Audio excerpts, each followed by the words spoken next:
नमस्कार दोस्तों, टिकोड एग्जाम में आप सभी का स्वागत है। आज की क्लास में हम लोग डिस्कस करेंगे मॉक टेस्ट 43 जो कि आपके यूपीपीसीएस प्रीलिम्स 2026 के लिए बहुत ही महत्वपूर्ण है। तो चलिए आज की क्लास में हम लोग डिस्कस करेंगे इन्वायरमेंट एंड इक्वालिटी के क्वेश्चंस जो कि आपके विभिन्न परीक्षाओं में पूछे गए हैं। तो यहाँ पर हम प्रश्नों को देखते हैं। प्रश्न हिंदी और इंग्लिश दोनों माध्यम में दिए गए हैं। तो चलिए क्लास क्वेश्चंस होते हैं ना पास्ट ईयर्स के, ये आपके आने वाली परीक्षाओं के लिए महत्वपूर्ण होते हैं। प्रश्न आपकी परीक्षा में हो सकता है डायरेक्ट ना बने, लेकिन उसी प्रश्न में 2-3 स्टेटमेंट और ऐड करके प्रश्न देखने को मिल जाता है आगामी परीक्षाओं में। तो ध्यान दीजिएगा। The tallest living tree is, सबसे लंबा जीवित वृक्ष कौन सा है? यूकेलिप्टस, सिकोया, देवदार या फिर पड़ांग, मतलब फर्न की बात यहां पर की गई है। तो टॉलेस्ट लिविंग ट्री जो है वो है सिकोया। यहां पर ध्यान दीजिएगा, आपका सही उत्तर क्या है? सिकोया, बी आपका सही उत्तर है। ये बिहार में पूछा गया प्रश्न था 1995 में। ध्यान से देखिए, ये सिकोया वृक्ष है, ये आपके अन्य वृक्ष हैं। ठीक है, अन्य वृक्ष की जो हाइट है वो इतनी है और इनके इतने ऊपर आपको सिकोया वृक्ष देखने को मिलेगा, तो टॉलेस्ट वृक्ष इसे बोला जाता है। अगला प्रश्न हम देखते हैं। Which of the following is not responsible for extinction of species? निम्नलिखित में से कौन सा एक किसी प्रजाति के विलोपन के लिए उत्तरदायी नहीं है, बोला गया है। ठीक है, विलोपन के लिए उत्तरदायी नहीं है, उनके एक्सटेंशन के लिए। सबसे पहले ब्रॉड नीच दिया गया है। अब समझिए, जिस एनिमल का नीच जितना ब्रॉड होगा तो मतलब वो उतनी आसानी से सरवाइव कर सकता है किसी भी स्थान पे। अब चूहा है, चूहा आप देखोगे सरवाइव कर ही लेगा क्योंकि चूहा की जो नीच है वो बड़ी है।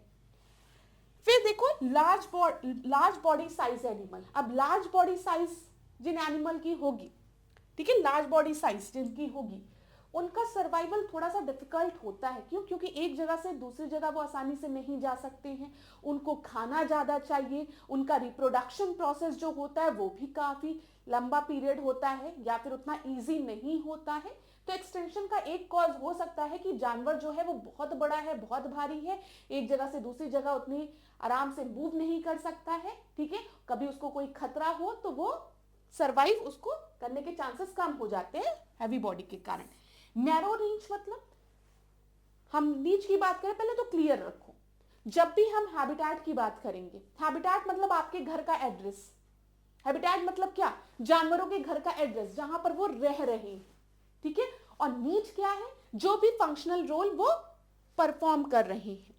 ठीक है, अब घर में अगर आप देखोगे, आपके घर में खाना भी पकाया जाता है। ठीक है, आप लोग मिल बैठ के बातें भी करते हो, पढ़ाई भी करते हो, सोते भी हो। ठीक है, और सबका अपना अपना एक रोल भी है। घर में नई खुशियां भी आती हैं, बच्चे भी पैदा होते हैं। तो ये क्या है? ये नीच है। जब भी हम किसी भी स्पीशीज की बात करते हैं, ऐसे स्पीशीज भी होते हैं आपके, उनके कुछ फंक्शनल रोल होते हैं। ठीक है, फंक्शन रोल होते हैं जिसमें आपका खाना भी आ जाता है, रिप्रोडक्शन भी आ जाता है, सरवाइव करना, किस तरीके से सरवाइव कर रहे हैं, सब चीज आ जाती है। तो किसी भी स्पीशीज का जो नीच है वो जितना अगर छोटा होगा तो मतलब उसके सरवाइव करने के चांसेस जो हैं वो आपके कम हो जाएंगे। अब कोई कहता है मेरा नीच छोटा है, मैं हर जगह एडजस्ट नहीं कर पाता हूं, मैं अपने घर के बाहर एडजस्ट ही नहीं कर पाऊंगा, रह ही नहीं पाऊंगा, आपका नीच छोटा है। समझ में आ रहा है? तो ब्रॉड नीच मतलब क्या? सर्वाइव के चांस, सर्वाइवल के चांस बढ़ जाते हैं। ठीक है, नैरो नीच मतलब किसी भी स्पीशीज के जो सर्वाइव की कंडीशंस हैं वो आपकी लिमिटेड है। अब कोई आपका पांडा है समझो, तो पांडा जो है वो बैम्बू खाता है, तो उसे अपने खाने के लिए बैम्बू की आवश्यकता है ही है। लेकिन चूहा जो है वो सब चीज खा सकता है। समझो, एग्जाम्पल के थ्रू इसीलिए समझा रही हूं। मटर का दाना भी खा लेगा, मांस का टुकड़ा भी खा लेगा, कुछ नहीं तो आपका जो रखा हुआ चिप्स का पैकेट है वो भी खा लेगा। तो उसकी सरवाइव करने के चांसेस जो हैं वो बढ़ जाते हैं। शरीर भी छोटा है तो कहीं भी मन करे दुबक के बैठ भी जाता है वो। Lack of genetic variation, species में अगर लैक ऑफ जेनेटिक वेरिएशन होगा तो फिर उनके सर्वाइवल के चांसेस कम हो जाएंगे, एक्सटेंशन के कॉजेस जो हैं वो बढ़ जाएंगे। क्यों? आप सोचिए, फिर इनके ऑफ स्प्रिंग नहीं मिलेंगे ना। जैसे चीता, अगर हम भारत में बात करें तो चीता एक्सटेंट हो गया, क्यों? Due to lack of genetic variation. तो यहां पर आपका जो सही उत्तर क्या होगा, वो ए होगा। समझ में आ गया होगा क्लास। ये एक अच्छा प्रश्न था, 2014 में पूछा गया प्रश्न था। तो इसीलिए मैं हमेशा आपसे कहती हूँ कि जब भी पढ़िए तो कंसेप्चुअल क्लैरिटी जरूर रखिए, तभी आप प्रश्नों को लगा पाएंगे। अब देखो हम थोड़ा सा डिस्कस कर लेते हैं कंपोनेंट्स ऑफ नीच के बारे में। एक स्पेशियल नीच है, ठीक है। स्पेशियल नीच मतलब जहां पर जो स्पीशीज रह रहा है, हम कह सकते हैं it is related with the habitat, जहां पर वो रह रहा है, हैबिटेट उसका घर हो गया, और उस घर में जो भी क्रियाएं वो परफॉर्म कर रहा है वो उसका, ठीक है, नीच हो गया। तो spatial where the, spatial niche means where the organism live. Trophic niche means वो खा क्या रहा है, ठीक है, फूड चेन में उसकी जगह कहां पर है, प्राइमरी लेवल पे, सेकेंडरी लेवल पे, टर्शरी लेवल पे कहां पर है, तो वो उसका ट्रॉपिक का नीच हो गया। टेम्पोरल नीच की जब हम बात करेंगे तो मतलब वो किस तरीके की एक्टिविटी परफॉर्म कर रहा है, रात में सो रहा है कि सुबह सो रहा है कि रात में उसको घूमने निकल रहा है शिकार पे, तो ये हो गया। फिर फंक्शनल रोल की अगर हम बात करेंगे तो दूसरे स्पीशीज के साथ उसका इंटरेक्शन कैसे है, ठीक है, ये भी मैटर करता है। इन्वायरमेंट के साथ, स्पीशीज के साथ शिकार कर रहा है, ठीक है। यहाँ पे आप कह सकते हैं हर्बीवोरस है कि कार्निवोरस है, प्राइमरी कंज्यूमर है कि सेकेंडरी की टर्शरी, तो ये सारी चीजें तो यहाँ पर ध्यान दीजिएगा। चलिए इस प्रश्न को देखते हैं। ये प्रश्न यूपीपीसीएस मेंस 2004 में पूछा गया प्रश्न है। सीबक थोन के विश्वव्यापी मार्केट की बड़ी संभावनाएं हैं। अभी आपने देखा होगा सीबक थोन मार्केट में बहुत फेमस हुआ था ना, बहुत हुआ था। अभी फ्लिपकार्ट या किसी ऑनलाइन मार्केटिंग साइट पे जाओ, सीबकथॉर्न आपको मिल जाएगा। लोग कहते हैं इसको कंज्यूम करिए, विटामिन सी रिच होता है ये। इस पेड़ के बेर में विटामिन और पोषक तत्व प्रचुर होते हैं। चंगेज खान ने इसका प्रयोग अपनी सेना की ऊर्जास्विता को उन्नत करने के लिए किया था, ठीक है, ध्यान दीजिएगा। रूसी कॉस्मोनाटो ने इसे इसके तेल का कॉस्मेटिक विकिरण से बचाव के लिए प्रयोग किया था। भारत में यह पौधा कहां पाया जाता है, ठीक है। जो रशियन कॉस्मोनॉट थे, they used its oil to protect themselves from the cosmic radiation. Where is this plant found in India, तो कहां पर, जो सीबकथॉर्न है ये हमें लद्दाख में मिलता है। बी आपका सही उत्तर है। ये यूपीपीसीएस 2004 में पूछा गया प्रश्न है। ये देख लो, कुछ इस तरीके से पीली पीली बेरीज होती हैं आपकी, ठीक है। इसमें 20 तरीके के मिनरल एलिमेंट्स होते हैं, एमिनो एसिड प्रेजेंट होते हैं, fatty, omega, vitamins, bioactive plant compounds इसमें होते हैं। तो ठीक है, ये बहुत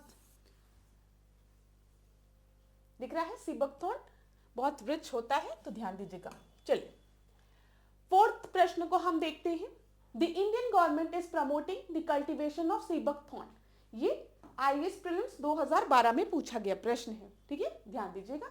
2012 में पूछा गया है कि भारत सरकार सीबकथॉर्न की खेती को प्रोत्साहित कर रही है, इस पादप का क्या महत्व है। अब सोचिए 2004 में यूपीपीसीएस में पूछा गया है और 2012 में यूपीएससी में पूछा गया है। It help in controlling the soil erosion and prevent the desertification. It is rich source of biodiesel. अभी मैंने आपको बताया सीबकथॉर्न जो है वो मिनरल रिच है, विटामिन रिच है, ठीक है, इस वजह से इसका यूज किया जाता है। हमने कहीं पे भी बायोडीजल के प्रयोग की बात नहीं की है। It has a nutritional value and is well adapted to the survive in cold high altitude region. हाँ, लद्दाख रीजन में आपका ये उगता है, तो ये तो क्लियर ही है कि ये आपका कोल्ड वेदर में सरवाइव कर पाता है हाई एल्टीट्यूड रीजन में। It's timber has a high commercial value. नहीं, यहाँ पर ध्यान दीजिएगा, दो तो आपका नहीं होगा, बायोडीजल के यूज की बात ही नहीं की गई है यहाँ पर, ठीक है। हम कह सकते हैं it help in controlling the soil erosion and prevent desertification. कोई भी पेड़ है तो अगर वो लगा हुआ है तो it means it will prevent soil erosion and control the desertification, and it has a nutritional value and is well adapted to survive in cold high altitude region. तो यहां पर आपका सी सही उत्तर होगा, ठीक है। क्लियर है ना क्लास। लद्दाख की बात हो रही है तो हाई एल्टीट्यूड रीजन में ही तो ये सरवाइव कर रहा है, कोल्ड रीजन में ही तो सरवाइव कर रहा है। चलो अगला प्रश्न हम देखें। आईएएस प्रीलिम्स 2011 का प्रश्न है। यहां पर ध्यान देना, क्या पूछा गया है। Two important rivers, one originated in Jharkhand and known by a different name in Odisha and the other originating in Odisha, converge at a point not far from the Bay of Bengal before flowing into the sea. This is a major site for the wildlife and biodiversity and is protected area. Which of the following is that location? 2011 में UPSC का प्रश्न है ये।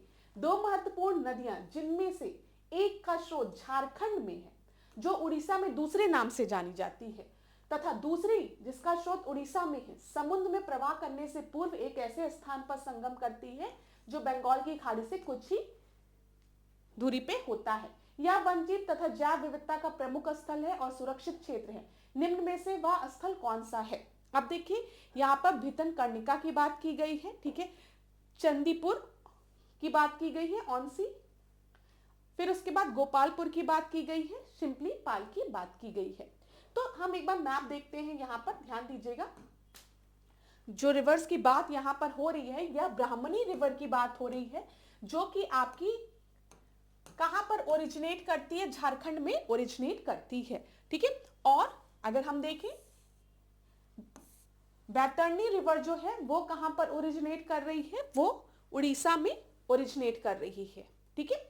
और ये दोनों river ब्राह्मणी river और Baitarani river दोनों जो है वो आपके कन्वर्ज हो रही है near the bay of Bengal, ठीक है, और एक डेल्टा फॉर्म कर रही है जिसको कि हम कह रहे हैं ब्राह्मणी बैतरणी डेल्टा, ठीक है, ठीक है। और यहां पर एक एस्चुरी फॉर्म होती है जिसको कि हम धमरा एस्चुरी कहते हैं। ध्यान रखिएगा आप ये चीज, क्लियर है। और यहां पर अगर आप देखेंगे तो ये है भितरकनिका सेंचुरी, दिख रहा है ये मैप में।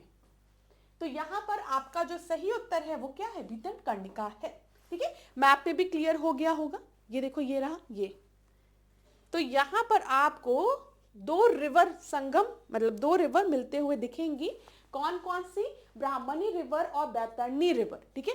ब्राह्मणी रिवर जो है वो ओरिजिनेट आपकी हो रही है झारखंड से, बैतरणी रिवर जो है वो क्वेंझार डिस्ट्रिक्ट उड़ीसा से ओरिजिनेट हो रही है और दोनों आके मर्ज हो जा रही है, कन्वर्ज हो जा रही है near the bay of Bengal.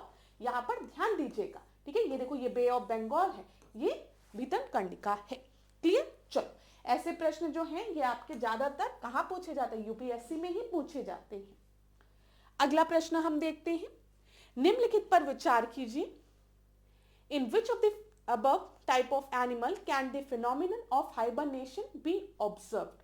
उपयुक्त में से किस प्रकार के जंतु में शीत निष्क्रियता की परिघटना का प्रेक्षण किया जाता है? हाइबरनेशन मोड में चले जाते हैं। अब ये दुबुक के बैठे रहते हैं, ठंड भर निकलते नहीं है, ठीक है। ठंड में ये दुबुक के बैठ जाते हैं, हाइबरनेट मोड में चले जाते हैं। लोग कहते हैं ना हाइबरनेशन में चले जाओ, जाओ दिखना मत, कहीं पे दुबुक के बैठ जाओ, ठीक है। तो यहां पर ध्यान दो, बैट, बियर और रोडेंट ये तीनों जो है वो हाइबरनेशन मोड में चले जाते हैं। सी आपका सही उत्तर है, सी जो है वो सही उत्तर है, ठीक है। अगला प्रश्न देखते हैं। किस पर्यावरण में जैव द्रव्यमान का वार्षिक उत्पादन न्यूनतम होता है? ठीक है, यहां पर प्रोडक्शन ऑफ बायोमास की बात की गई है। जो प्रोडक्शन ऑफ बायोमास होता है वो लोवेस्ट होता है कहां पर? प्रेरीज में, डेसिडुअस फॉरेस्ट में, टैगा में या फिर डीप सी में। तो यहां पर ये यूपीपीसीएस प्रीलिम्स 2002 में पूछा गया प्रश्न है। तो याद रखिएगा प्रोडक्शन ऑफ बायोमास जो है वो लीस्ट होता है डीप सी में। ए आपका सही उत्तर है, ठीक है क्लास। यहां पर ध्यान दीजिएगा, जब भी हम एनुअल बायोमास प्रोडक्शन की बात कर रहे हैं तो मतलब हम नेट प्राइमरी प्रोडक्टिविटी की बात कर रहे हैं। और नेट प्राइमरी प्रोडक्टिविटी जो है वो कुछ फैक्टर्स पे डिपेंड करती है, जैसे टेम्परेचर पे, सन पे, न्यूट्रिएंट्स पे, इन फैक्टर्स पे डिपेंड करती है। याद रखिएगा, जब हम आपसे कह रहे हैं कि बहुत गहरे यहाँ पे देखो क्या लिखा है, गहरा सागर, ठीक है। गहरे सागर में जैसे जैसे आप गहराई के अंदर जाएंगे आपको पता है सूर्य की किरणें वहां कम पहुंचेगी, ठीक है। और जब सूर्य की किरणें आपकी कम पहुंचेगी तो हम कह सकते हैं प्रकाश संश्लेषण क्रिया जो है, जो फोटोसिंथेसिस है, वो भी आपकी कम होगी, ठीक है। और जिसकी वजह से वहां की जो प्राइमरी प्रोडक्टिविटी होगी वो भी घट जाएगी। क्लियर? तो उत्तर क्या हो जाएगा? Deep sea. क्लियर हो गया होगा। आगे बढ़ते हैं। जैव विविधता दिवस कब मनाया जाता है? ये जो प्रश्न है इसमें आपको सही वही नहीं दिया गया है। एक ई ऑप्शन लिख लो 22 मई और यही सही उत्तर है। बायोडायवर्सिटी डे जो है वो 22 मई को मनाया जाता है, ठीक है। यूपीपीसीएस प्रीलिम्स 2018 में पूछा गया प्रश्न है कि जैव विविधता दिवस कब मनाया जाता है। जैव विविधता दिवस जो है वो 22 मई को मनाया जाता है। The author of the book tomorrow's biodiversity, tomorrow's biodiversity के ऑथर कौन है ये पूछा गया है। तो यहां पर इसके ऑथर जो है वो है वंदना शिवा। ठीक है, ये आपका सही उत्तर है। अगला देखते हैं, ग्रीन हाउस इफेक्ट वह प्रक्रिया है, बताइए कौन सी प्रक्रिया है जिसमें पौधे उगाने के लिए समान तापमान प्राप्त किया जाता है। जिसमें पौधे उगाने के लिए समान तापमान प्राप्त किया जाता है उसे हम ग्रीन हाउस कहते हैं। ठीक है, जिसमें वायुमंडलीय कार्बन डाइऑक्साइड द्वारा इंफ्रा विकिरण शोषित कर लिए जाने से वायुमंडल का तापमान बढ़ जाता है। The temperature of the atmosphere increases due to absorption of an infrared radiation by the atmospheric carbon dioxide and this is the right answer. कौन सा सही उत्तर है? बी आपका सही उत्तर है। हम ग्रीन हाउस इफेक्ट की बात करते हैं, means we are talking about global warming. Global warming में क्या होता है, जो अल्ट्रा वायलेट रेज होती है वो पृथ्वी पर आती है। ठीक है, पृथ्वी पर आने के बाद जब वो रिफ्लेक्ट बैक होती हैं, ठीक है, जब वो पृथ्वी की सतह पर गिरती हैं, मैप इसके थ्रू समझते हैं हम। ये देखो, ये यूवी किरणें हैं। यूवी किरणें जो होती हैं, याद रखिएगा, यूवी किरणें जो होती हैं ये शॉर्ट वेव्स होती हैं। ठीक है, ये पृथ्वी पर फॉल करती है, सूर्य से आ रही है। ठीक है, अब जब ये यहां से रिफ्लेक्ट बैक होती है तो ये आपकी इंफ्रारेड में कन्वर्ट हो जाती है और इंफ्रारेड रेज जो होती है ये लॉन्ग वेव्स होती है। ठीक है, लॉन्ग वेव्स होती हैं जिनको कि ट्रैप कर लिया जाता है किनके द्वारा, ग्रीन हाउस गैसेस के द्वारा। ग्रीन हाउस गैसेस में आपके carbon dioxide, methane, water vapour, ठीक है, ये सब आ जाते हैं। तो इन इंफ्रारेड रेस को जो ग्रीन हाउस गैसेस हैं वो ट्रैप कर लेती हैं, मतलब वो वापस यहीं पर रोक देती हैं, जिसके वजह से हम देखते हैं पृथ्वी का जो टेम्परेचर है वो बढ़ता जा रहा है। पृथ्वी जो है हमारी गर्म होती जा रही है। क्यों? क्योंकि green house gases infrared rays को ट्रैप करके रोक देती हैं और यही इंफ्रारेड रेस जब पृथ्वी पर लौटती हैं तो वो पृथ्वी के टेम्परेचर को क्या कर देती हैं, बढ़ा देती हैं, पृथ्वी को और गर्म कर देती है। चलो और प्रश्नों को देखते हैं। उत्तराखंड पीसीएस प्रीलिम्स 2006 में पूछा गया प्रश्न है, the green house effect mean the increase in atmospheric temperature due to the concentration of green house gases in the atmosphere, the production of the vegetable and the flowers at the elevated temperature, the production of the food crops in the glass house and none of the above। ठीक है, यहाँ पर हरित गृह प्रभाव का अर्थ क्या है, तो यहाँ पर आपको क्लियर हो गया होगा, the increase in atmospheric temperature due to concentration of green house gases in the atmosphere. उत्तर सही क्या है? ए आपका सही उत्तर है। ठीक है, वायुमंडल का जो तापमान है वो दिन प्रतिदिन बढ़ता जा रहा है। क्यों? क्योंकि ग्रीन हाउस गैसेस की वजह से। ये ग्रीन हाउस गैसेस जो इंफ्रारेड है उनको बाहर पृथ्वी से नहीं जाने देती है, उनको ट्रैप कर लेती है, जिसके वजह से पृथ्वी का टेम्परेचर बढ़ता जा रहा है। ग्रीन हाउस प्रभाव क्या है बताइए? क्लियर है, the warming of earth atmosphere due to the accumulation of gases in the atmosphere. तो ये आपका सही उत्तर है। आसान प्रश्न है, जल्दी जल्दी सॉल्व करते चलते हैं। ग्रीन हाउस गैसेस की संकल्पना की थी किसने? ये यूपीपीसीएस मेंस 2011 का प्रश्न है, तो याद रखिएगा जोसेफ फोरियर द्वारा इसकी संकल्पना की गई थी। आगे बढ़ते हैं। पर्यावरण में ग्रीन हाउस प्रभाव में वृद्धि होती है किनके कारण? कार्बन मोनोऑक्साइड की वजह से, कार्बन डाइऑक्साइड की वजह से, ऑक्सीजन की वजह से, नन ऑफ द अबव। तो यहां पर ग्रीन हाउस गैस में आपका कार्बन डाइऑक्साइड आता है। ठीक है, बी आपका सही उत्तर हो जाएगा। निम्नलिखित में से कौन सा गैस समूह ग्रीन हाउस प्रभाव में योगदान देता है, पूछा गया है आपसे। Which of the following group of gases contribute to the green house effect? तो ammonia, ozone, carbon monoxide, sulphur dioxide, carbon tetrafluoride and nitrous oxide, carbon dioxide and methane. तो यहां पर ध्यान दीजिएगा, सबसे बड़े जो विलेन है यहां पर कार्बन डाइऑक्साइड और मीथेन है। ठीक है, डी आपका सही उत्तर है। यहां पर देख लो, मेजर जो ग्रीन हाउस गैसेस हैं उसमें आपका कार्बन डाइऑक्साइड आता है। ठीक है, जब फ्यूल बर्निंग होती है, डिफोरेस्टेशन होता है, तो कार्बन डाइऑक्साइड का एमिशन बढ़ जाता है। मीथेन की बात करेंगे, मीथेन कहां से एमिट होती है? राइस कल्टीवेशन से, लाइफ स्टॉक से, लैंडफिल में। ठीक है, परीक्षा में पूछा जाता है इसलिए बता रही हूं। फिर नाइट्रस ऑक्साइड की बात करेंगे हम, तो फर्टिलाइजर और इंडस्ट्रियल एक्टिविटीज से नाइट्रस ऑक्साइड आपका एमिट होता है। वाटर वेपर की बात करेंगे तो ये नेचुरल ग्रीन हाउस गैस होती है, ठीक है, और इसी वजह से हम देखते हैं वाटर वेपर जो है वो क्योटो प्रोटोकॉल के ग्रीन हाउस गैसेस के लिस्ट में नहीं है, ध्यान रखिएगा ये चीज। ओजोन की अगर हम बात करेंगे तो ओजोन जब ट्रोपोस्फियर में प्रेजेंट होता है तो हम उसे बैड ओजोन कहते हैं, हम उसे सेकेंडरी पॉल्यूटेंट, द्वितीयक प्रदूषक के रूप में देखते हैं, ठीक है, ये याद रखिएगा। हाँ, यही ओजोन अगर हमारा समताप मंडल में प्रेजेंट हो, स्ट्रेटोस्फियर में प्रेजेंट हो, लेयर के फॉर्म में, गैस लेयर के फॉर्म में, ओजोन लेयर के फॉर्म में, तो इसे हम गुड ओजोन कहते हैं क्योंकि ये हमें पैराबैंगनी किरणों से प्रोटेक्ट करता है, यूवी रेस से। सीएफसी, एचएफसी की बात करेंगे तो ये सिंथेटिक गैसेस होती हैं, ये आपकी मेजर ग्रीन हाउस गैसेस हैं, नोट कर लेना अगर मन करे। चलो, एमपीपीएससी प्रीलिम्स 2019 के प्रश्न को देखते हैं, क्या बोला गया है। वैश्विक ताप की वृद्धि के लिए निम्न में से कौन सी गैस का योगदान अधिकतम है। ग्लोबल वार्मिंग के लिए सबसे ज्यादा रिस्पॉन्सिबल कौन सी गैस है, तो वो है कार्बन डाइऑक्साइड। ए आपका सही उत्तर है। अगला देखते हैं, what is the decreasing order of the following substance in the term of their contribution to the green house gases.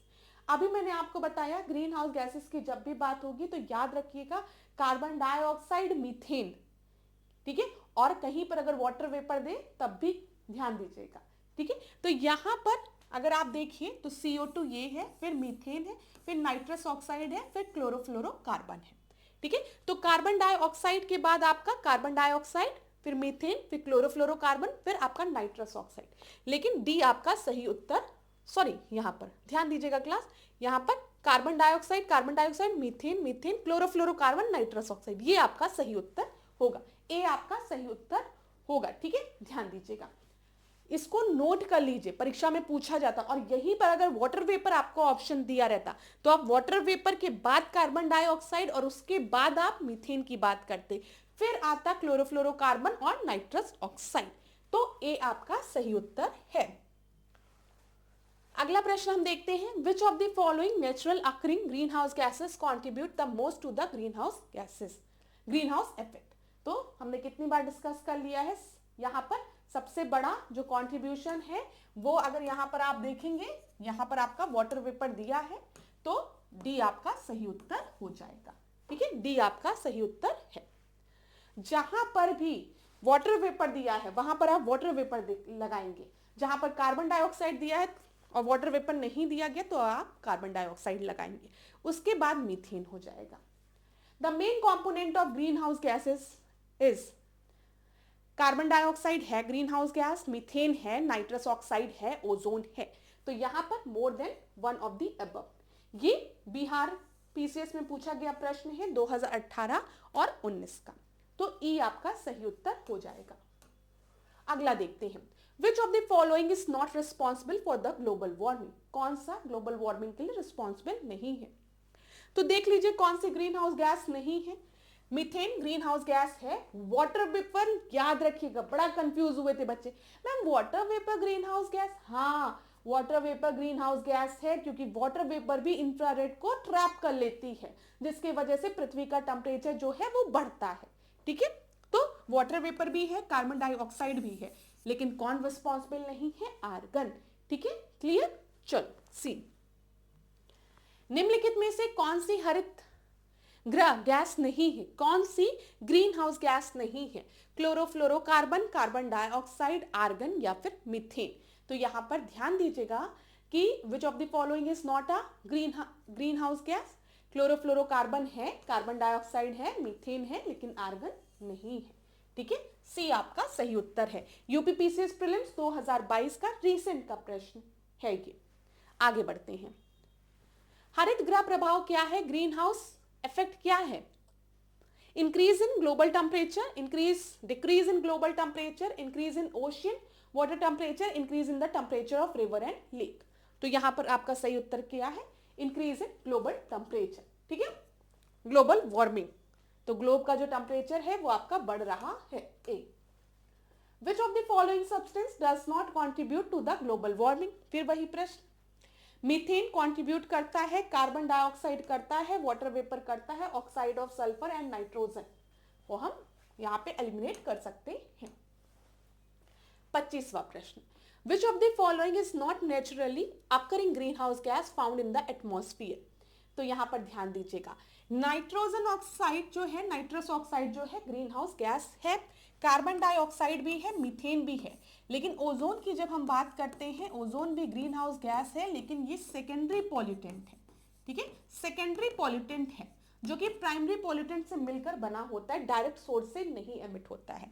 यहां पर होता क्या है, ऑक्सीजन को जब फ्री नेसेंट ऑक्सीजन मिलता है, नेसेंट ऑक्सीजन, ठीक है, तो वो O3 फॉर्म करती है, और इस प्रश्न का सही उत्तर डी हो जाएगा। यूपीपीसीएस प्रीलिम्स 2020 का प्रश्न है ये। आगे बढ़े, यहां पर क्लास ध्यान दीजिएगा, यहां पर आप यही करिएगा, green house gas, which of the following is not a natural occurring green house gas found in atmosphere. ठीक है, ओजोन पे, ठीक है, ओजोन पर टिक लगाइएगा। नाइट्रस ऑक्साइड, नाइट्रोजन ऑक्साइड यहां पर दिया है ए और डी, लेकिन आप इसको ए और डी कर लीजिए तब, ठीक है, क्योंकि हमेशा याद रखिएगा ओजोन भी जो है वो नेचुरली नहीं आपकी प्रेजेंट होती है, सेकेंडरी द्वितीयक प्रदूषक होता है। ठीक है, आगे बढ़ते हैं। The gas that is essential is emitted from the paddy field and contribute to an increase in inland temperature is. Gas जो धान के खेत से उत्सर्जित होती है तथा भूमि के तापमान में वृद्धि करती है। अभी मैंने आपको बताया है, जब हम मीथेन की बात करते हैं, मीथेन ऐसी ग्रीन हाउस गैस है जो आपकी एमिट होती है from the paddy field and contribute to an increase in the land temperature. तो आपका सही उत्तर डी हो जाएगा। ठीक है, अगला हम देखते हैं, which of the following set of gases are most important for the green house effect. तो देखिए, जहां आपको कार्बन डाइऑक्साइड दिखे, कार्बन डाइऑक्साइड यहां दिख रहा है, ठीक है, यहां दिख रहा है, मीथेन यहां दिख रहा है, यहां दिख रहा है, नाइट्रस ऑक्साइड यहां दिख रहा है, और वाटर वेपर यहां दिख रहा है। तो अब तो क्लियर हो गया होगा, सी आपका सही उत्तर है। ठीक है क्लास, आगे बढ़ते हैं। Which of the following set of gases are most important from green house effect. फिर ये भी प्रश्न जो है ये उत्तराखंड पीसीएस 2016 में पूछा गया प्रश्न है। ध्यान दीजिएगा, ग्रीन हाउस गैसेस की बात की गई है, कार्बन डाइऑक्साइड यहां पर है, मीथेन यहां पर है, नाइट्रस ऑक्साइड यहां पर है, वाटर वेपर यहां पर है, दोनों सेम ही प्रश्न है, सी आपका सही उत्तर हो जाएगा। अगला देखते हैं, which of the following gases is responsible for global warming. Only oxygen, oxygen तो ग्लोबल वार्मिंग के लिए रिस्पॉन्सिबल ही नहीं, इसको हटाओ। कार्बन डाइऑक्साइड एंड मीथेन, सी सही उत्तर है। ये उत्तराखंड पीसीएस 2006 में पूछा गया प्रश्न है। आगे बढ़ते हैं, which of the following is responsible for the global warming. Global warming के लिए कौन सी गैस आपकी रिस्पॉन्सिबल है?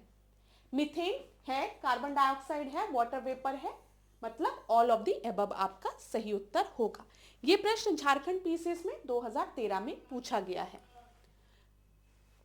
Gases primarily responsible for the global warming, कौन कौन सी गैसेस आपकी ग्लोबल वार्मिंग के लिए रिस्पॉन्सिबल होती है? ठीक है, यहां पर आपका सही उत्तर कार्बन डाइऑक्साइड और मीथेन होगा, पहला ही ऑप्शन सही है।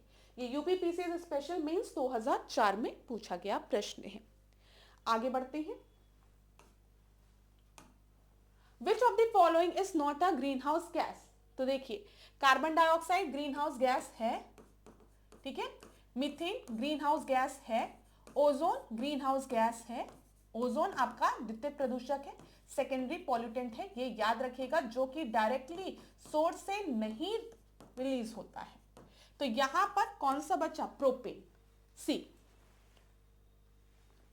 Which of the following gas is not a green house gas, फिर वही प्रश्न, कार्बन डाइऑक्साइड है, मीथेन है, नाइट्रस ऑक्साइड है, लेकिन नाइट्रोजन आपकी ग्रीन हाउस गैस नहीं है। नाइट्रोजन और नाइट्रस ऑक्साइड में कंफ्यूज मत हो जाइएगा। अगला देखते हैं, which of the following is not a green house gas, फिर सेम प्रश्न, देखिए यही प्रश्न बार बार पूछ रहा है।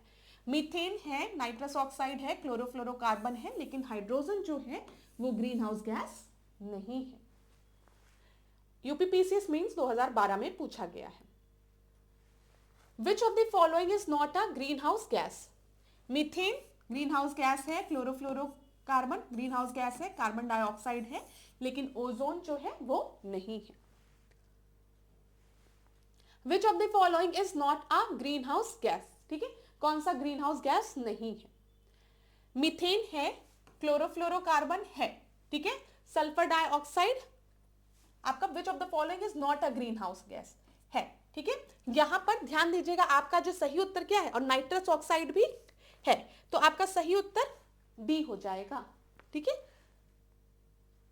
मतलब यहां पर सॉरी डी मतलब ये ई है, ऑप्शन ई हो जाएगा, ठीक है, ई, ध्यान दीजिएगा। चल, which of the following changes occur in the atmosphere due to the green house effect, green house effect की बात यहां पर की जा रही है। यूपीपीसीएस प्रीलिम्स 2017 में पूछा गया प्रश्न ये है, the concentration of carbon dioxide in the atmosphere increases, सही है ये ही आपका सही उत्तर होगा। क्या बोला गया, ग्रीन हाउस इफेक्ट क्या है, जब ग्रीन हाउस गैसेस का जो कंसेंट्रेशन है एटमॉस्फेयर में वो बढ़ जाता है, और जब ग्रीन हाउस गैसेस का कंसेंट्रेशन एटमॉस्फेयर में बढ़ जाता है मतलब ज्यादा से ज्यादा जो इंफ्रारेड है, जो लॉन्ग वेव रेडिएशन है, वो ट्रैप हो जाएगी पृथ्वी पर, और जब पृथ्वी पर ये वेव्स आपकी ट्रैप होंगी तो पृथ्वी का टेम्परेचर जो है वो बढ़ेगा ही, ठीक है। तो ए आपका सही उत्तर हो गया। यहां पर क्यों कोई उत्तर नहीं दिया है, अच्छा और भी रीजन जो है वो उससे रिलेटेड होंगे, लेकिन आप अगर ऐसा पेपर में प्रश्न पूछेगा तो आप ए लगाएंगे। अब देखो प्रीलिम्स 2012 में पूछा गया प्रश्न ये है, the increasing amount of carbon dioxide in the atmosphere is gradually raising the temperature of the atmosphere because carbon dioxide, ध्यान दीजिए, कार्बन डाइऑक्साइड क्यों, ग्रीन हाउस गैसेस की वजह से जो टेम्परेचर है पृथ्वी का वो आपका बढ़ रहा है, क्योंकि अगर हम एक ग्रीन हाउस गैस को लेकर चल रहे हैं कार्बन डाइऑक्साइड जो है वो क्या करती है, वो एब्जॉर्ब करती है infrared portion of the solar radiation, ठीक है, जो लॉन्ग वेव रेडिएशन है उनको ये एब्जॉर्ब कर लेती है। ध्यान दीजिएगा, ज्यादातर स्टूडेंट बी और डी में कंफ्यूज हो गए थे, लेकिन मैंने आपको ये चीज क्लियर कर दिया है, जब पृथ्वी पर सूर्य की किरणें आती हैं तो ये आपकी यूवी रेज होती हैं, ठीक है, जब ये रिफ्लेक्ट बैक होती हैं तो ये आपके लॉन्ग वेव में इंफ्रारेड रेज में क्या होती हैं, कन्वर्ट हो जाती हैं, और यही इंफ्रारेड रेडिएशन को रेस को कौन ट्रैप कर लेता है, ग्रीन हाउस गैसेस ट्रैप कर लेती हैं, जिनकी वजह से टेम्परेचर जो है पृथ्वी का वो बढ़ जाता है। क्लियर ना, आगे बढ़ते हैं। Cause of climate change are, क्या है, green house gases, ozone layer depletion, pollution, all of the above. अब ये यूपीपीसीएस प्रीलिम्स 2013 का प्रश्न है। यहां पर देखिए इस तरीके के प्रश्न में थोड़ा सा कंफ्यूजन हो सकती है आपको, अब ये जब पेपर कंडक्ट कराया जा रहा है उस पर डिपेंड करता है कि वो किस आंसर को सही मानते हैं। क्लाइमेट चेंज का जो मेजर कॉज है उसको हम कह सकते हैं ग्लोबल वार्मिंग। ग्लोबल वार्मिंग की वजह से हम देखते हैं पृथ्वी का टेम्परेचर बढ़ रहा है, ठीक है। हाँ, क्लाइमेट चेंज के पीछे का आप देखते हो मेजर कॉज ग्लोबल वार्मिंग है, तो मतलब ग्रीन हाउस गैसेस हैं, ठीक है, लेकिन ओजोन लेयर डिप्लीशन, पॉल्यूशन, इनकी वजह से भी जलवायु परिवर्तन हो सकता है, और यहां पर आपका डी जो है वो सही उत्तर है, ठीक है, ये ध्यान रखिएगा। तो कभी भी मत कंफ्यूज होएगा अगर इसमें पूछ लिया ऐसा कि मेजर कॉज, जैसे बायोडाइवर्सिटी डिस्ट्रक्शन वाले में मैंने आपको बताया था कि 3-4 ऑप्शन दिए गए थे, 4 ऑप्शन, उसमें से चारों ऑप्शन जो थे वो बायोडाइवर्सिटी डिस्ट्रक्शन के लिए रिस्पॉन्सिबल थे, उत्तरदायी थे, लेकिन प्रश्न में पूछ लिया गया था मुख्य कारण क्या है, इस वजह से उस प्रश्न का उत्तर हैबिटेट डिस्ट्रक्शन हो गया था, ठीक है, आवास विनाश हो गया था। यहां पर climate causes, cause of climate change green house gases major cause है, ओजोन लेयर डिप्लीशन की वजह से क्या होता है, ज्यादा से ज्यादा यूवी रेस पृथ्वी पर फॉल हो रही है, तो उसके वजह से भी टेम्परेचर में वेरिएशन आएगा। जब ओजोन लेयर आपकी घटेगी तो मतलब और यूवी रेस पृथ्वी पर फॉल करेगी, ठीक है, और पॉल्यूशन की वजह से आपको पता है पृथ्वी का टेम्परेचर बढ़ रहा है, पॉल्यूशन की वजह से ही हम कह सकते हैं ग्रीन हाउस गैसेस का एमिशन भी तो हो रहा है, तो यहां पर डी आपका सही उत्तर हो गया। अब देखो जलवायु परिवर्तन का कारण मुख्यतः निम्नलिखित की वजह से है, किन की वजह से है, ग्रीन हाउस गैसेस की वजह से है, ओजोन लेयर डिप्लीशन की वजह से है, पॉल्यूशन की वजह से है, and all of the above की वजह से है। अब यहां पर आपका जो सही उत्तर है वो डी ही है, ठीक है, क्लियर है। चलो अगला हम देखें, which of the following gases is both harmful and beneficial to the life on earth. तो बताइए, हार्मफुल और बेनिफिशियल दोनों है। अगर आप देखते हैं, हम बात करते हैं air is a mixture, air is a mixture of different gases, और उसमें हम देखते हैं नाइट्रोजन की मात्रा सबसे ज्यादा प्रेजेंट होती है, फिर ऑक्सीजन, फिर कार्बन डाइऑक्साइड। तो कार्बन डाइऑक्साइड एक ऐसी गैस है, अगर पृथ्वी से वो पूरी तरीके से खत्म हो जाए, ठीक है, तो हमारे ग्रीन प्लांट्स नहीं सरवाइव कर पाएंगे। ये तो आपको पता है ना कि प्रकाश संश्लेषण क्रिया में जो पेड़ पौधे हैं, जो ग्रीन प्लांट्स हैं, वो किस गैस को लेते हैं, वो कार्बन डाइऑक्साइड को लेते हैं और हमें ऑक्सीजन की सप्लाई देते हैं। तो प्रकाश संश्लेषण क्रिया के लिए कार्बन डाइऑक्साइड एक अहम रोल प्ले करता है, ये चीज क्लियर है। दूसरी चीज, पृथ्वी को वार्म रखने के लिए, गर्म रखने के लिए भी कार्बन डाइऑक्साइड की मात्रा की आवश्यकता होती है। अगर पूरी तरीके से कार्बन डाइऑक्साइड को खत्म कर दोगे तो पृथ्वी भी एकदम फ्रीज हो जाएगी, तो ये ध्यान रखिएगा। तो दोनों है, बेनिफिशियल भी है और हार्मफुल भी है, लेकिन अगर कार्बन डाइऑक्साइड का कंसेंट्रेशन पृथ्वी पर बढ़ते हुए नहीं रोका गया तो फिर ग्लोबल वार्मिंग भी देखने को मिल सकती है। चलो, थियरी की क्लासेस की होंगी तो ये सारी चीजें आपको समझ में आ रही होगी। अब देखो, which of the following statement best describe the carbon fertilisation. ठीक है, बताइए यहां पर आपका सही उत्तर क्या होगा। Increase plant growth due to increase concentration of carbon dioxide in the atmosphere. मैं इधर आ जाऊं थोड़ा सा। वायुमंडल में कार्बन डाइऑक्साइड की बढ़ी हुई सांद्रता के कारण बढ़ी हुई पादप वृद्धि। कार्बन फर्टिलाइजेशन की बात यहां पर की गई है, तो मैं आपको हिंट भी दे रही हूं। फर्टिलाइजेशन का प्रयोग हम लोग क्यों करते हैं? फर्टिलाइजर का प्रयोग प्रोडक्टिविटी को बढ़ाने के लिए, ये चीज क्लियर है। अब यहां पर बताओ कौन सा किस चीज से रिलेटेड है, ध्यान से देखो। ए बी सी डी में से आपका सही उत्तर क्या हो जाएगा, बताइए क्लास। तो 42 का जो आपका सही उत्तर होगा, मेरा हिंट अगर जो भी स्टूडेंट समझे हो तो उनको उत्तर मिल गया होगा। यहां पर आपका जो सही उत्तर है वो है ए, ठीक है, ध्यान रखिएगा, ए आपका सही उत्तर है। Increase plant growth due to concentration of carbon dioxide in the atmosphere. मैंने आपसे कहा ना, फर्टिलाइजर का प्रयोग हम क्यों करते हैं? प्रोडक्टिविटी को इंक्रीज करने के लिए, प्लांट ग्रोथ के लिए। यहाँ पर कार्बन फर्टिलाइजेशन का यूज हो रहा है, मतलब जो कंसेंट्रेशन ऑफ कार्बन डाइऑक्साइड जब बढ़ेगा तो प्लांट ग्रोथ भी होगी, ठीक है। तो ए आपका सही उत्तर है। 43rd प्रश्न को देखते हैं। यूपीपीसीएस प्रीलिम्स 2017 में पूछा गया प्रश्न है, the major factor contributing to the climate change. Excessive burning of fossil fuel. जब फॉसिल फ्यूल ज्यादा बर्न होगा तो कार्बन डाइऑक्साइड गैस का एमिशन होगा, ठीक है। Explosive increase in the number of oil powered vehicle. यहां पे भी आपके गैसेस का क्या होगा? एमिशन होगा, ठीक है, ग्रीन हाउस गैसेस का एमिशन होगा। इंक्रीज इन सोलर फ्लेयर्स, सौर धधक में वृद्धि, ठीक है। यहां पर इंक्रीज सौर धधक में वृद्धि, हाँ, ये भी major contribution to the climate change होगा। एक्सेसिव डिफॉरेस्टेशन, तो बताइए यहां पर आपका सही उत्तर क्या हो जाएगा, बताइए क्लास। अगर आप देखिए तो हर जगह क्या हो रहा है, ग्रीन हाउस गैसेस का एमिशन जो है बढ़ रहा है, ठीक है। और ग्रीन हाउस गैसेस के एमिशन के बढ़ने की वजह से क्या होगा आपका, बताइए। बढ़ने की वजह से जो पृथ्वी का टेम्परेचर है वो आपका बढ़ जाएगा। तो ग्रीन हाउस गैसेस के एमिशन को देखिए, यहां डिफॉरेस्टेशन की वजह से ग्रीन हाउस गैसेस का एमिशन बढ़ेगा। एक्सेसिव डिफॉरेस्टेशन मतलब जो पेड़ पहले रहते थे वो पेड़ अब क्या कर रहे हैं? कार्बन डाइऑक्साइड को एब्जॉर्ब ही नहीं करे, क्योंकि उनको काट दिया गया है।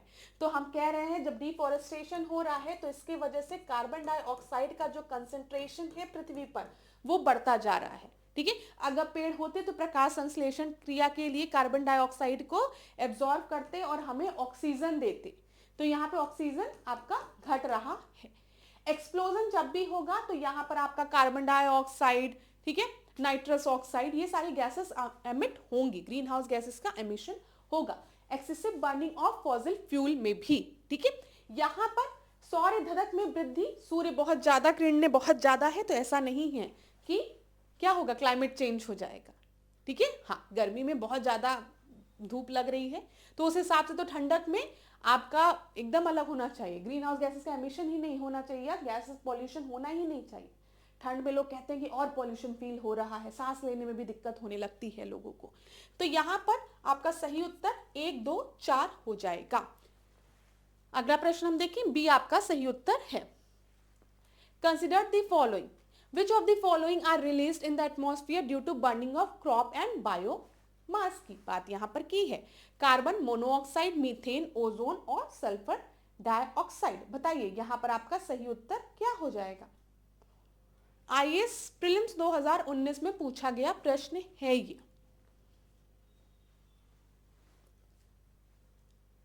बताइए। तो यहां पर जो उत्तर दिया गया था वो डी आपका सही उत्तर दिया गया था। अगला देखते हैं 45, विच of the following gases is most responsible for global warming. ये तो हम लोग ने कर ही लिया है, कार्बन डाइऑक्साइड। 46 देखते हैं, global warming is caused by the emission of carbon dioxide, B. The threat of global warming is increasing due to rising concentration of nitrous oxide भी हो सकता है, कार्बन डाइऑक्साइड भी हो सकता है, लेकिन जब ये दिया गया है तो कार्बन डाइऑक्साइड पे टिक लगाइए, ठीक है, क्योंकि ये मेजर गैस है। 48 देखिए, cause of global warming is heavy rainfall, increase in carbon dioxide, decrease in carbon dioxide, increase in forest. तो इंक्रीज इन कार्बन डाइऑक्साइड। अब ये सब प्रश्न आप कर लोगे जल्दी जल्दी, ठीक है। Which of the following is considered the appropriate concentration of carbon dioxide for maintaining that natural balance of the atmosphere. अगर हम एटमॉस्फेयर की बात करें, एटमॉस्फेयर में जो गैस प्रेजेंट है वो आपकी कौन सी है, कार्बन डाइऑक्साइड। उसका कंसेंट्रेशन कितना है, 0.03%, ठीक है, तो बी हो जाएगा। इस प्रश्न को देखिए, मीथेन का सोर्स क्या क्या है, राइस फील्ड मीथेन का सोर्स है, डोमेस्टिक एनिमल्स भी है, ठीक है, वेटलैंड भी है, ठीक है। आईएएस प्रीलिम्स 2008 में पूछा गया प्रश्न है। थोड़ा सा हिंट तो मैंने आपको पहले भी दे दिया है इस प्रश्न से रिलेटेड। बताइए यहां पर आपका सही उत्तर क्या हो जाएगा 50वें का। तो यहां पर अगर आप देखें, धान के खेत, कोयले की खनन, पालतू पशु, आर्द्र भूमि, ये सब जो है वो मीथेन एमिशन के सोर्स हैं। डी सही उत्तर होगा। आगे बढ़ते हैं। The methane gas is released और emitted from which of the following. बताइए, 2018 में पूछा गया प्रश्न है। तो मीथेन जो है वो आपकी पैडी फील्ड से भी एमिट हो रही है, टर्बाइट मॉन्ड से भी, केवल दीमक की बॉम्बी से। तो यहां पर आपका सही उत्तर जो है वो सी हो गया, दोनों। अगला देखते हैं, the gas that is emitted from rice field and contribute to an increase in land temperature. अभी थोड़ी देर पहले ही मैंने आपको बताया कौन सी गैस है, मीथेन गैस है। बार बार वही प्रश्न आपका रिपीट हो रहा है। आपने देखा होगा ग्रीन हाउस गैसेस से रिलेटेड जो प्रश्न है वो कई बार रिपीट हुए हैं, तो ध्यान दीजिएगा। डी आपका सही उत्तर है। The gas produce from the rice field that is associated with global warming, ठीक है। राइस फील्ड की बात की गई है, धान के खेत से कौन सी गैस एमिट हो रही है, मीथेन एमिट हो रही है। वही सेम प्रश्न, B. Which of the following crop is the most significant anthropogenic source of both methane and nitrous oxide? तो यहां पर आपका सही उत्तर जो है वो राइस होगा, ठीक है। बी आपका सही उत्तर है, क्योंकि हमने देखा ना राइस फील्ड से जो गैस एमिट हो रही है वो आपकी मीथेन है, याद रखिएगा। B, the green house gas emitted by the ruminant animal is. तो अभी हमने देखा कि जुगाली करने वाले जो पशु हैं वो कौन सी ग्रीन हाउस गैस एमिट कर रहे हैं, मीथेन, ठीक है, बी। 56 प्रश्न को देखिए, थोड़ा बड़ा है तो मैं थोड़ा साइड हो जाऊं, आप लोग पढ़ लीजिए। ये यूपीएससी 2011 में पूछा गया प्रश्न है। क्लास बार बार जो प्रश्न है वो आपके रिपीट हुए हैं, तो बताइए यहां पर आपका सही उत्तर क्या हो जाएगा। In the recent year human activities led to an increase in the concentration of carbon dioxide in the atmosphere, ठीक है, increase in the concentration of the carbon dioxide in the atmosphere, but much of it does not remain in the lower atmosphere. हाल के वर्षों में मानव गतिविधियों के कारण वायुमंडल में कार्बन डाइऑक्साइड की सांद्रता में बढ़ोतरी हुई है, किंतु उसमें बहुत सी वायुमंडल के निचले भाग में नहीं रहती है, ठीक है, उसमें से बहुत सी वायुमंडल के निचले भाग में नहीं रहती है। Why? What is the reason behind it? It escapes into the outer stratosphere. Phytoplankton in the ocean absorb it through a photosynthesis. Polar ice cap trap the gases. तो यहाँ पर देखिए, अगर हम देखें तो फाइटोप्लैंक्टन जो है, ठीक है, जो ओशियन है, कहीं ना कहीं अगर हम ओशियंस की बात करें, दे आर द सोर्स, दे मतलब हम कह सकते हैं ब्लू सिंक की बात कर सकते हैं। मैंने आपको एक कॉन्सेप्ट पढ़ाया ब्लू सिंक, ग्रीन सिंक, ठीक है। ग्रीन सिंक आपके ग्रीन प्लांट्स हो गए जो कि प्रकाश संश्लेषण की क्रिया में कार्बन डाइऑक्साइड को एब्जॉर्ब करते हैं, तो ग्रीन प्लांट्स होते हैं इसलिए उनको ग्रीन सिंक कह दिया गया। कार्बन को एब्जॉर्व कर रहे हैं। ऐसे जब हम ओशियन की वाटर बॉडीज की बात करते हैं हम इनको ब्लू सिंक कहते हैं, तो ये भी कार्बन को एब्जॉर्व कर रहे हैं ना, तो हाँ ये चीज हो सकती है। फाइटोप्लैंक्टन्स जो ओशियंस में हैं वो उन्हें जो लोअर लेवल पे कार्बन डाइऑक्साइड होते हैं उनको एब्जॉर्व कर लेते हैं प्रकाश संश्लेषण क्रिया के माध्यम से। बी आपका सही है।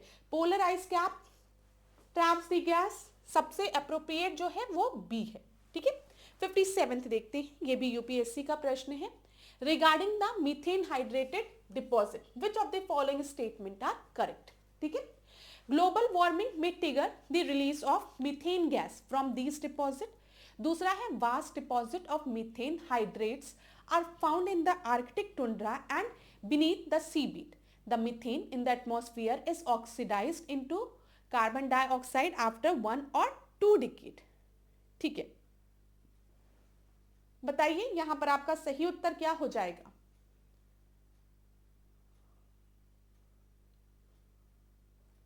ध्यान दीजिएगा, भूमंडलीय तापमान के कारण इन निक्षेपों में मीथेन गैस की निर्मित होना प्रेरित हो सकता है, ठीक है। मीथेन हाइड्रेटेड डिपॉजिट से ग्लोबल वार्मिंग की वजह से हम कह सकते हैं इट में trigger the release of methane gases from this deposit, ठीक है, बिल्कुल सही है। अगर मीथेन हाइड्रेटेड डिपॉजिट है तो हो सकता है यहां से मीथेन गैस का एमिशन हो, सही है, कुछ गलत नहीं है, ठीक है। फिर उसके बाद vast deposit of methane hydrate are found in Arctic tundra and beneath the seabed, ये भी सही है। आर्कटिक टुंड्रा रीजन में अगर हम देखेंगे तो methane hydrates are found there, ठीक है। Methane in the atmosphere is oxidised into carbon dioxide after 1 और 2 डिकेड। अगर हम देखें वायुमंडल के अंदर मीथेन 1 या 2 दशक के बाद कार्बन डाइऑक्साइड में ऑक्सीकृत होती है, ये भी सही है, तो डी आपका सही उत्तर हो गया। 58 प्रश्न को देखिए क्या दिया गया है यहां पर।